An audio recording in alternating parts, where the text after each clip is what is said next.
America అధ్యక్షుడిగా ఇటీవలే ప్రమాణ స్వీకారం చేసిన డొనాల్డ్ ట్రంప్కు షాక్ తగిలింది. వలస వచ్చిన వారికి అమెరికా గడ్డపై పిల్లలు పుడితే ఆ చిన్నారులకు సహజంగా వచ్చే పౌరసత్వ హక్కును ట్రంప్ రద్దు చేసిన విషయం తెలిసిందే. దీనిపై అమెరికాలో సియాటిల్ ఫెడరల్ కోర్టు కీలక నిర్ణయం తీసుకుంది.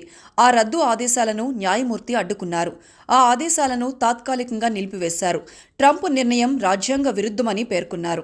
జనవరి 20న యుఎస్ అధ్యక్షుడిగా ప్రమాణ స్వీకారం చేసిన ట్రంప్ వెంటనే పలు కార్యనిర్వాహక ఉత్తర్వులు జారీ చేసిన విషయం తెలిసిందే. ప్యారిస్ ఒప్పందంతో పాటు WHO నుంచి వైదొలగడం, ప్రభుత్వ ఉద్యోగుల ఇంటి నుంచి పని విధానాన్ని రద్దు చేయడం, ప్రభుత్వ నియామకాలపై నిషేధం, క్యాపిటల్ హిల్పై దాడి చేసిన వారికి క్షమాభిక్ష పెట్టడం, వలస వచ్చిన వారి పిల్లలకు జన్మతహా వచ్చే పౌరసత్వ రద్దు నిర్ణయం ఉన్నాయి. దీంతో ట్రంప్ నిర్ణయంపై డెమోక్రాట్ల నేతృత్వంలోని వాషింగ్టన్, అరిజోనా, ఇలినాయిస్, ఒరేగాన్ రాష్ట్రాలు సియాటిల్ ఫెడరల్ కోర్టును ఆశ్రయించాయి. అమెరికా రాజ్యాంగం 14వ సవరణ ప్రకారం పౌరసత్వ చట్టం నిబంధనలకు ట్రంప్ ఆదేశాలు వ్యతిరేకమని వాదించాయి. అమెరికాలో పుట్టిన ఎవరికైనా పౌరసత్వం లభిస్తుందని న్యాయవాదులు వాదించారు. దీంతో Seattle district judge John Coughenour జన్మతహా పౌరసత్వ రద్దు కార్యనిర్వాహక ఆదేశాలను తాత్కాలికంగా నిలుపుదల చేస్తూ తీర్పునిచ్చారు.